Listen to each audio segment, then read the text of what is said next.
com a leitura do nosso livro Teoria Quântica, do autor John Polkinghorne, e hoje a gente vai falar sobre o efeito fotoelétrico. O que é isso, gente? Efeito fotoelétrico. Vamos ver.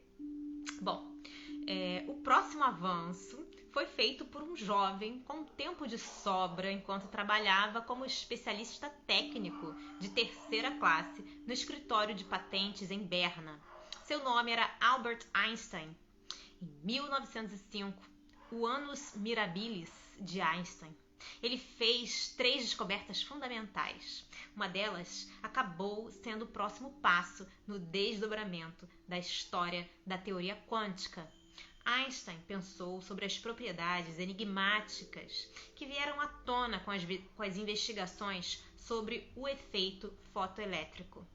Esse é o fenômeno pelo qual um feixe de luz ejeta elétrons de dentro de um metal. Os metais contêm elétrons que são capazes de se mover em seu interior. Seu fluxo é o que gera uma corrente elétrica, mas que não tem energia suficiente para escapar completamente do metal. Que o efeito fotoelétrico acontecia não era surpresa alguma. A radiação transfere energia para os elétrons aprisionados dentro do metal e, se o ganho for suficiente, um elétron consegue escapar das forças que o confinam. Em um tipo de raciocínio clássico, os elétrons seriam agitados pelo marulho das ondas de luz e alguns poderiam ser perturbados o bastante para se livrar do metal. Segundo essa representação, o grau em que isso acontecia dependeria da intensidade do feixe, uma vez que determinava seu conteúdo energético. Mas não era possível prever nenhuma dependência particular da frequência da luz incidente.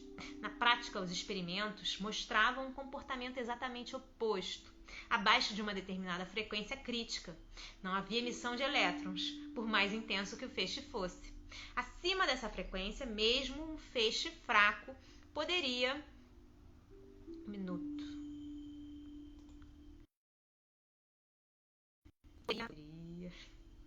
ejetar alguns elétrons.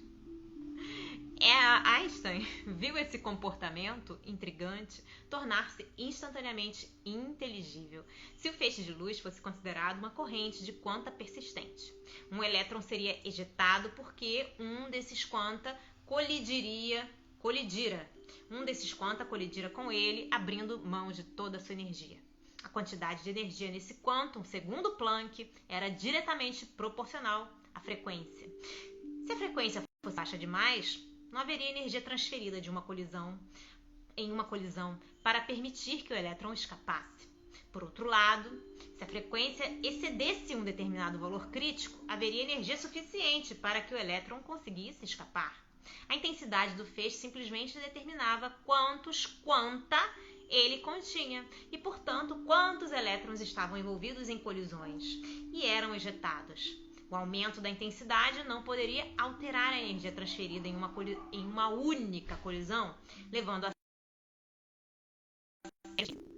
a sério a existência dos quanta de luz. Eles vieram a ser chamados de fótons. Seria possível explicar o mistério do efeito fotoelétrico. O jovem Einstein fizera uma descoberta crucial. Na verdade, ele acabou recebendo o prêmio Nobel por ela.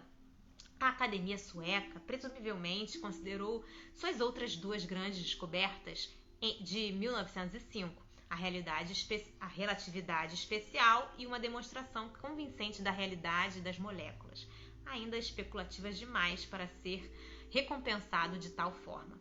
A análise quântica do efeito fotoelétrico foi uma grande vitória da física, mas assemelhava-se a uma vitória pírrica.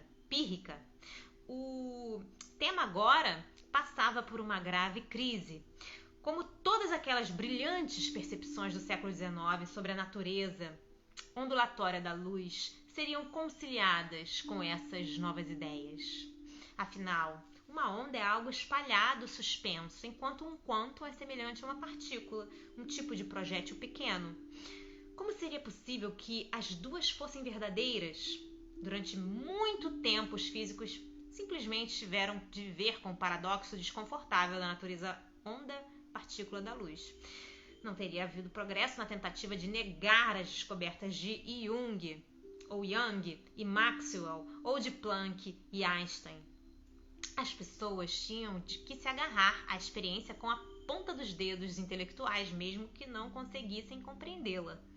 Parece que muitos atingiram isso por meio da tática um tanto covarde de desviar o olhar. Com o tempo, no entanto, vemos que a história teve um final feliz. Bom, gente, ficamos por aqui por hoje na nossa leitura. Espero que vocês estejam gostando dela tanto quanto eu. Um beijo grande a todos. Deus abençoe e até a próxima. Tchau, tchau.